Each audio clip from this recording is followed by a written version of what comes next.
দেখো, আজকে আমরা আলোচনা করব বিশুদ্ধ রোধযুক্ত বর্তনী।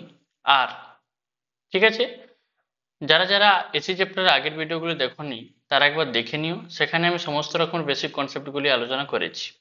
ঠিক আছে, তাহলে দেখো, এখানে আমরা কি পড়ছি? বিশুদ্ধ রোধযুক্ত বর্তনী।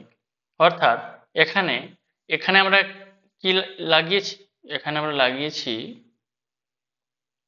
একটি এসি ভোল্টেজ এর সোর্স। ঠিক আছে, যার যেটা আমরা কি বলি, যার সমীকরণ কি ভি সমান ভি নট সাইন ওমেগা টি। ঠিক আছে, এবার এই যে এখান থেকে কি বের হচ্ছে? কারেন্ট বের হচ্ছে, এখান থেকে বের হচ্ছে কারেন্ট আই। তো কোনো একটি রোধের মধ্য দিয়ে, ঠিক আছে, এই যে রোধের মধ্য দিয়ে আই কারেন্ট যাওয়ার ফলে, এসি কারেন্ট আই যাওয়ার ফলে, ঠিক আছে, আই এর কি পরিবর্তন হবে তা আমরা বের করব।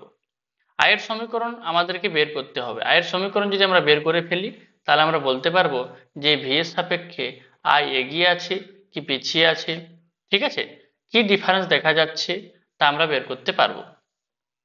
তাহলে আমাদের প্রথম কাজ কি হয়েছে? যে একটি এসি ভোল্টেজ নেওয়া, যেখান থেকে আমরা একটি রোধের মধ্য দিয়ে কি পারবো? কারেন্ট পাঠাতে পারবো। কি কারেন্ট? AC current. ঠিক আছে, তাহলে এখন আমরা প্রথমে কি লিখতে পারি? আমরা প্রথমে লিখব কি, যে পরিবর্তী বিভবের সাধারণ রাশিমালা। ঠিক আছে, কত হচ্ছে? সাধারণ রাশিমালা হচ্ছে ভি সমান ভি নট সাইন ওমেগা টি।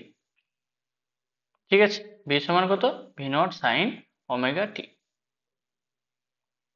ঠিক আছে, এরপর দেখো যে এখানে এই যে বর্তনী এসি ভোল্টেজ লাগিয়েছি আমরা, এই যে এসি ভোল্টেজ আমরা যে, এক মিনিট, এই যে এসি ভোল্টেজ আমরা কি করেছি?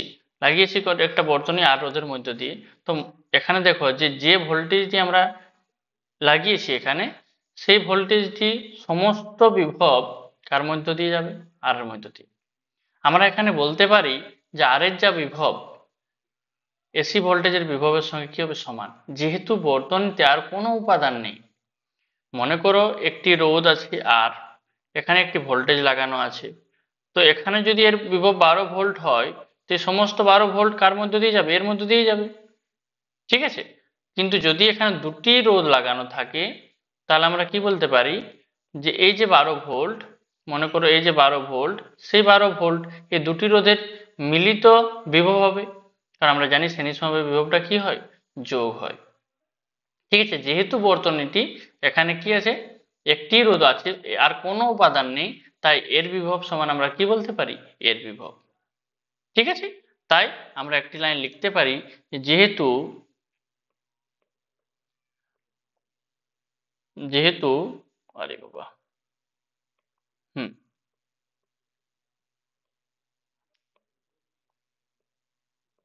হুম, যেহেতু বিশুদ্ধ রোধ আর ছাড়া বর্তনীতে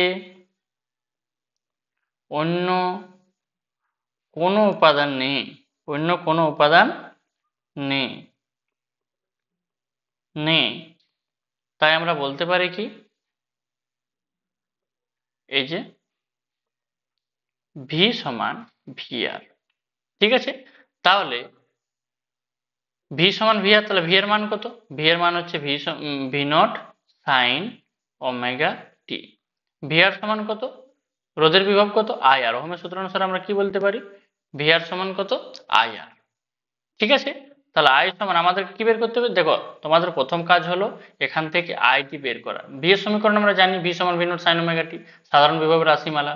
ভি সমান কত? ভি নট সাইন ওমেগা টি। এই ভি নটটি কি? শীর্ষ মান। ঠিক আছে, তাহলে এই যে আমরা কি বের করব? আই বের করব। তাই যদি আমরা বের করতে যাই তাহলে আই সমান আমরা কি লিখবো? আই সমান হচ্ছে কত? V naught by R sine omega t. তাহলে আই সমান কি হবে? I v naught by R, যেটাকে আমরা কি লিখতে পারি? I naught sine omega t. দেখো, আই সমান হচ্ছে ভি বাই আর। ঠিক আছে, তাহলে আমরা কি লিখতে পারি? আই নট সমান ভি নট বাই আর। ঠিক আছে, তাহলে যে কোনো প্রবাহের ক্ষেত্রে কি হয়, উপরে বিভব হয় আর নিচে কি হয়, রোধ হয়। তো এখানে কি আছে আমার, এখানে আমি লিখতে পারি কি আই নট সমান কি হচ্ছে ভি নট বাই আর। ঠিক আছে, তাহলে আমাদের এখানে সমীকরণ বেরিয়ে গেল 2 নম্বর সমীকরণ। 1 নম্বর সমীকরণ কি, ভি সমান V naught sine omega t, আর আমার দরকার ছিল কি আই সমান কত, I naught sine omega T. I আমার কি জন্য দরকার ছিল, আই আমার দরকার ছিল যাতে করে আমরা বলতে পারি যে এদের মধ্যে দশার পার্থক্য কি আছে। তো দেখো এখানে আমরা বুঝতে পারলাম যে এদের মধ্যে দশার কোনো পার্থক্য নেই। কেন, কারণ দেখো যে এর কত আছে সাইন ওমেগা টি, এর কত আছে সাইন ওমেগা টি, দুজনেরই কি আছে সাইন ওমেগা টি, এদের দশার কোনো পার্থক্য নেই। ঠিক আছে, এদের দশা পার্থক্য কি শূন্য।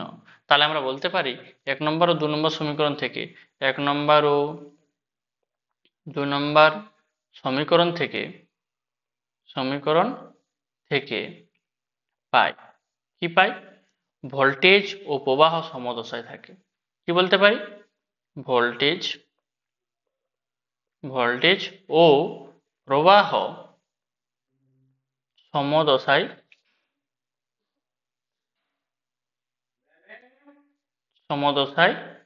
থাকে। ঠিক আছে, তা ভোল্টেজ ও প্রবাহ সমদশায় থাকে বললাম। তার মানে অর্থাৎ আমরা বলতে পারি থিটা সমান 0 ডিগ্রি। দেখো এখান থেকে কোশ্চেন কেমন আসে, যে দেখাও যে বিশুদ্ধ রোধযুক্ত বর্তনীর ক্ষেত্রে ভোল্টেজ ও প্রবাহ সমদশায় থাকে। ঠিক আছে, তাহলে আমরা কি করব, আমরা তো প্রথমে লিখব কি, আমাদের প্রথমে কাজ থাকবে লেখার যে পরবর্তী বিভবের সাধারণ রাশিমালা কি বলে, V naught sine omega t. আর দেখো যেহেতু বর্তনীতে রোধ ছাড়ার কোনো উপাদান নেই, তা আমরা বলতে পারি যে এর বিভব সমান কি এর বিভব। ঠিক আছে, তাহলে ভি সমান কত ভি আর, তাহলে ভি এর মান কত v naught sine omega t, আর ভি আর এর মান কত আই আর। তাহলে আমাদের কাজ কি এখানে আই বের করা, তো আই সমান কি হচ্ছে ভি নট বাই আর। ঠিক আছে, তাহলে আই সমান কত হচ্ছে I naught sine omega t. তাহলে ভোল্টেজ ও প্রবাহ কোন দশায় থাকে, সমদশায়, যেহেতু এদের মধ্যে দশা পার্থক্য কি শূন্য, তাই ভোল্টেজ ও প্রবাহ আমরা কি বলতে পারি, যে সমদশায় থাকে, অর্থাৎ থিটা সমান 0 ডিগ্রি। তাহলে এক্ষেত্রে আমরা বলতে পারি, এখানে যদি আমরা ব্যয়িত ক্ষমতা বের করতে যাই, ব্যয়িত ক্ষমতা ব্যয়িত ক্ষমতা যদি আমরা বের করতে যাই, ঠিক আছে, তাহলে ব্যয়িত ক্ষমতার সূত্র কি, আমরা জানি কি, আমরা জানি পি এভারেজ সমান কত V R M S I R M S cos theta. ঠিক আছে, যেটা আমরা প্রুভ করেছি যে কি করে পি এভারেজ সমান V R M S cos theta আসে। ঠিক আছে, তাহলে আমাদের পি এভারেজের সূত্র কি V R M S cos theta. তাহলে আমরা কি লিখতে পারি এখানে, দেখো ভি আর এম এস সমান কত, আমরা লিখতে পারি কিনা যে I R M S into R. ঠিক আছে, আর কি আছে আই আর এম এস তো আছেই, আর cos থিটা মানে কি লিখতে পারি আমরা cos 0 ডিগ্রি। ঠিক আছে, তাহলে এই যে দেখো এই যে মনে করো ভিআরএমএস সমান কি আই ইন্টু আর, আই বলতে কি আইআরএমএস ইন্টু আর, আর আইআরএমএস আর একটা আছে, আর cos থিটা সমান কি cos 0 ডিগ্রি। তাহলে আমরা কি লিখতে পারি যে I R M S square into কত আর। তাহলে পি এভারেজ সমান কত হচ্ছে আমার আইআরএমএস ইন্টু কত আর। তার মানে বিশুদ্ধ রোধ ক্ষমতা ব্যয় করে, কত ক্ষমতা ব্যয় করে I R M S square into R, এতটা ক্ষমতা ব্যয় করে। কে ব্যয় করে, এতটা ক্ষমতা ব্যয় করে বিশুদ্ধ আর। ঠিক আছে, তাহলে আমরা কি বুঝলাম যে এদের মধ্যে কোনো দশা পার্থক্য থাকে না, কার মধ্যে, ভোল্টেজ আর প্রবাহের মধ্যে। কখন, যখন সেখানে কোনো এসি ভোল্টেজ লাগানো হয়, এসি ভোল্টেজ লাগানোর পর যখন আমরা আয়ের মান বের করলাম দেখতে পেলাম যে সেখানে কোনো দশা পার্থক্য নেই, সেখানে আমরা কি বের করলাম ব্যয়িত ক্ষমতাও বের করলাম, যার মান কত পি এভারেজ সমান আইআরএমএস স্কোয়ার ইন্টু আর। ঠিক আছে, এরপর আমরা দেখব যে এর ফেজর ডায়াগ্রাম কেমন হয়। ফেজর ডায়াগ্রাম বলতে আমরা বুঝি ঘূর্ণি ভেক্টর রেখাচিত্র। ঠিক আছে, যেগুলি তোমরা আগের ভিডিওটা একবার দেখে নিও, যেগুলি আমি ঘূর্ণি ভেক্টর লেখচিত্র নিয়ে ভালোভাবে বুঝিয়েছি যে কিভাবে ঘূর্ণি ভেক্টর লেখচিত্র ড্র করা হয়। ঠিক আছে, তাহলে দেখো ঘূর্ণি ভেক্টর লেখচিত্র আমরা করি, দেখো যেটাকে আমরা ফেজ ডায়াগ্রাম বলি, ফেজ ডায়াগ্রাম বা ঘূর্ণি ভেক্টর লেখচিত্র, যেটাকে আমরা বাংলায় কি বলি ঘূর্ণি ভেক্টর লেখচিত্র। তো এখানে আমরা প্রথমে বুঝবো যে দেখো আমাদের সমীকরণ কি, আমাদের সমীকরণ হচ্ছে ভি সমান ভি নট সাইন ওমেগা টি, ঠিক আছে, আর আই সমান হচ্ছে আই নট সাইন ওমেগা টি। দুই ক্ষেত্রেই ওমেগা টি থেকে শুরু, ঠিক আছে, তাহলে এদের দশা পার্থক্য কি, শূন্য। এই যে দুই ক্ষেত্রেই কি ওমেগা টি থেকে শুরু, মানে এদের অ্যাঙ্গেলটা কত, ওমেগা টি। তাহলে আমরা বলতে পারি যে দুটি যদি এক্সিস হয় তো এখানে জিরো। তো প্রথমে যদি মনে করো এই অবস্থায় ছিল তাহলে ওমেগা টি অ্যাঙ্গেল বলতে আমরা কি বুঝি, এই অ্যাঙ্গেলটি যে টি সময় ধরে ওমেগা বেগে টি সময় ধরে যাওয়ার ফলে অ্যাঙ্গেলটা কত হলো, ওমেগা টি। সেই ওমেগা টি হচ্ছে কত, এটা। তো প্রথমে এই যে ভি নট দেখতে পাচ্ছ, এই যে ভি নট কত অ্যাঙ্গেল করে আছে, মানে ভি, তো এই যে শীর্ষমানটাকে আমরা কি বলি, ভি নট। এই যে শীর্ষমানটাকে আমরা কি বলি, ভি নট। তাহলে এ কত অ্যাঙ্গেল করে আছে, এ অ্যাঙ্গেল করে আছে ওমেগা টি। তাহলে এই যে আই, এ কত অ্যাঙ্গেল করে থাকবে, সেও ওমেগা টি অ্যাঙ্গেল করে থাকবে। তাই দেখো আমি ওর সাথে একটু দিয়েছি কিন্তু একটু নিচে আছে। নিচে থাকার কারণ কি, আমরা জানি, আমি আগের ভিডিওতেও বলেছি কি, যে ভি সমান কি হয়, আই আর। তাহলে আই সমান কি বলতে পারি, ভি বাই আর। তাহলে দেখো ভি এর মান যা হবে আয়ের মান কখনো তা হবে না, কারণ সেটি রোধ দিয়ে ভাগ হয়, তাই আয়ের মান কিছুটা কি হয়, কম হয়।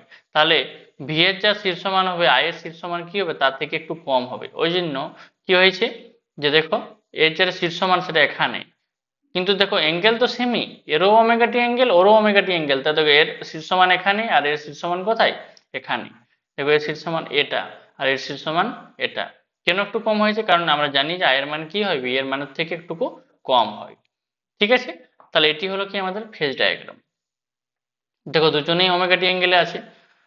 তো এই যে এই ভ্যালুটি কত, আই, এই ভ্যালুটি কত, ভি এর জন্য, এটি কত, ভি।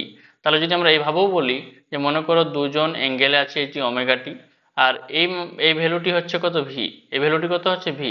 আমরা জানি যে ভি এর এই এই যে পার্টটা দুটি উপাংশ যদি ভাগ করা হয় ভি কে, এই ভি নট কে দুটি উপাংশ যদি ভাগ করা হয় তো এই দিকটা কত হবে, v naught cos omega t, v naught cos omega t. যে আমরা জানি যেদিকে অ্যাঙ্গেল হয় সেদিকে কি হয়, কস থিটা, আর যেদিকে অ্যাঙ্গেল হয় না সেদিকটা কি হয়, ভি নট সাইন ওমেগা টি, ঠিক আছে। তাহলে এদিকে বরাবর যে উপাংশটা ভি এর সেটা কত, ভি নট সাইন ওমেগা টি, ঠিক আছে। আমরা গ্রাফের মাধ্যমে সেটাকে রিপ্রেজেন্ট করতে পারি। এরপর হচ্ছে আমাদের যে একটি যদি আমরা সিম্পল ডায়াগ্রাম হিসেবে আঁকি তাহলে আমরা কেমন ভাবে আঁকবো, দেখো একে যদি আমরা সিম্পল ডায়াগ্রাম হিসেবে আঁকি, যে ফেজর ডায়াগ্রাম এভাবেও লেখা হয়, ঠিক আছে, যে এটি হচ্ছে আমার কি, ভি আর, আর এটি হচ্ছে কত আমার আই। কারণ কারণ ভি আর আই সেম ফেজে আছে, এদের মধ্যে থিটাটা কত, 0 ডিগ্রি, ঠিক আছে। আমরা কখনো ম্যাক্সিমাম ক্ষেত্রেই এরকম ভাবেই ইউজ করব, যে ভি আর এইদিকে, মানে আর এর ক্ষেত্রে যে বিভব, ভি আর বলতে আমরা ভি বুঝি, ভি আর মানে তো ভি, তাই ভি যেদিকে আই সেদিকে, এদের মধ্যে দশা কত, 0 ডিগ্রি। এই যে এই লাইনটিকে আঁকা হয়েছে আর কিছু নয়, ঠিক আছে। তাহলে এইভাবে আমরা রাখতে পারি যে ভি এর যা মান, ভি এর যা দিক আর আই এর যা দিক সেটি কি সেম, যেহেতু এদের মধ্যে দশা পার্থক্য কি, 0 ডিগ্রি, ঠিক আছে। এরপর আমরা বলতে পারি কি ওয়েভ ডায়াগ্রাম কেমন ভাবে হবে, ওয়েভ ডায়াগ্রাম দেখো, ওয়েভ ডায়াগ্রাম কেমন ভাবে হয়, তো দেখো সাইন ওমেগা টি, সাইনের গ্রাফ কেমন, সাইনের গ্রাফ কি হয়, সাইনের গ্রাফ হয় এখান থেকে এই যে এইভাবে হয়, ঠিক আছে, +1 থেকে -1, +1 থেকে কত, -1। তো সাইন ওমেগা টি, ওমেগা টি বলতে যে এই যে যদি আমরা এটা 0 ডিগ্রি 0 ধরি, সময় শূন্য সময়ের ক্ষেত্রে ধরি, তাহলে কি হবে, সাইন 0। তো সাইন 0 দুই ক্ষেত্রেই একই হবে গ্রাফ। কিন্তু দেখো আয়ের যা ইকুয়েশন, সেই আয়ের ইকুয়েশনটার জন্য একটু ছোট বানানো হয়েছে। কেন ছোট বানানো হয়েছে, কারণ আমরা জানি যে ভি এর যা মান হয় আয়ের মান কিও একটু কম হয়। ভি এর যা শীর্ষ মান হবে, ভি এর যে ক্ষেত্রে যা মান পাওয়া যাবে ভি এর, আয়ের ক্ষেত্রে কি পাওয়া যাবে, কিছুটা কম পাওয়া যাবে। তাই ওর ওর এখানে, তো তার থেকে একটু নিচে আছে কি আয়ের গ্রাফ, ঠিক আছে। কেন বানানো হয়েছে, দেখো দুজনেই সেম অ্যাঙ্গেল, তা সত্ত্বেও এইভাবে কেন, অ্যাঙ্গেল তো দেখো সেমই আছে কিন্তু একটু এর শীর্ষমানটা কি আছে, পিছনে আছে, মানে কম থাকবে কার ক্ষেত্রে, আয়ের ক্ষেত্রে, ঠিক আছে। এইভাবে আমরা আর বর্তনীকে ডেসক্রাইব করলাম, ঠিক আছে। আশা করি সবাই বুঝতে পেরেছো। এরপর আমরা এল বর্তনী নিয়ে ডিসকাস করব, ঠিক আছে।